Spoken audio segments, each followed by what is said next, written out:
Yeah, Spring Boot application, how to create, we are going to look into the steps. First of all, you move on to the website called start.spring.io. This is called as a Spring initializer, where you will get the default parameters called the type of a configuration project we are going to use with Maven. Language is Java, then version of Spring Boot. Then choose the properties called group name, artifact name. So you can choose the group name as com.cg, artifact name is app1, and then here the dependencies needed for a simple Spring Boot application is add with the Spring Web, and just you click on generate button. It is going to create you a Spring Boot application, template application for you.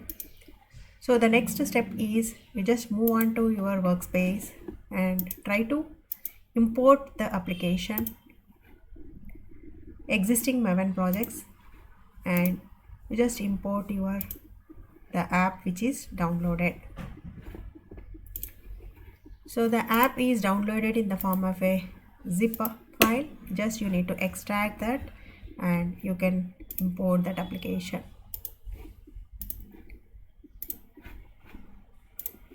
So as we know, like in Spring MVC, we need to create with lots of configuration, and here in Spring Boot, it is going to minimize the XML configuration requirements and the dependencies are reduced a lot. The Spring Boot starter parent is going to acquire all the dependencies needed for your Spring Boot application.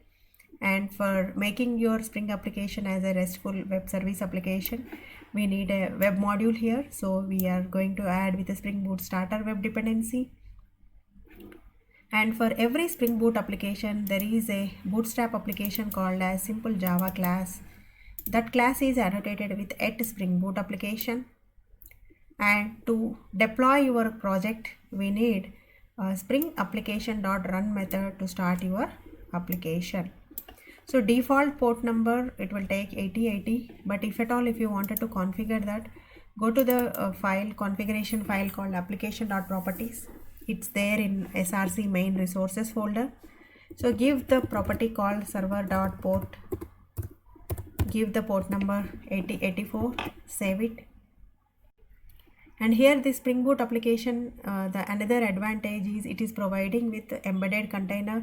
We don't need to have explicit server configuration. We don't need to add any Tomcat server locally. It takes embedded container, and also it provided with the embedded databases like a H2 database.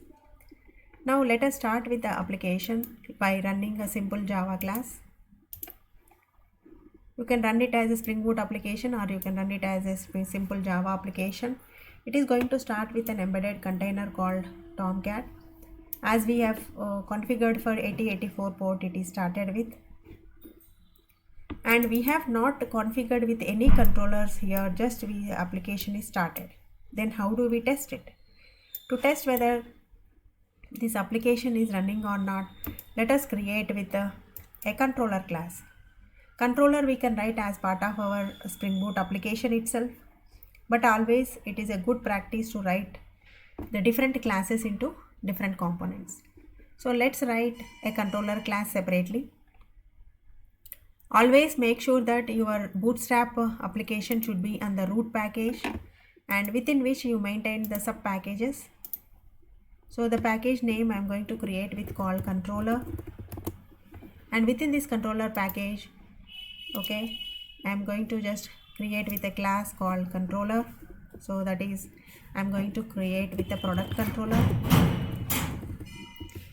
and the controller class should be annotated with REST controller to create with a RESTful web service. And here just I would like to display with the product details. So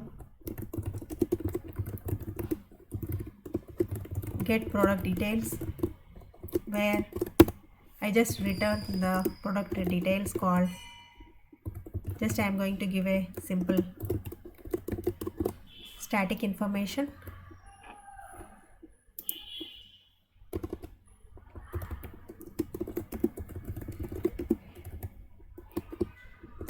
That's all. And this is the details I would like to provide here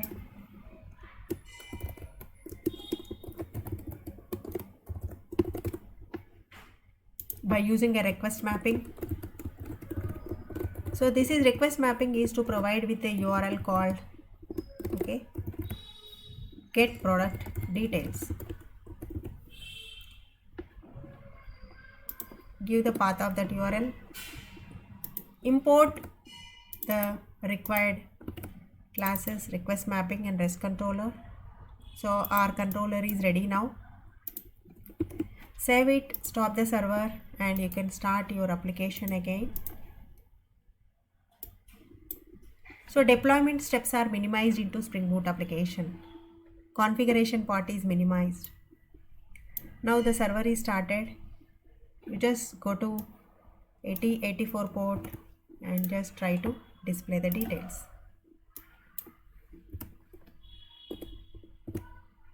Get product details is my URL.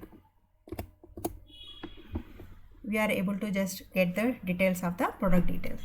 This is what is the simple Spring Boot application to create and to import using Spring Initializer and deploy a basic REST controller to display with the request mapping URL. In the next session, we are going to continue with the remaining operations with the Spring Boot and controller operations with REST controller.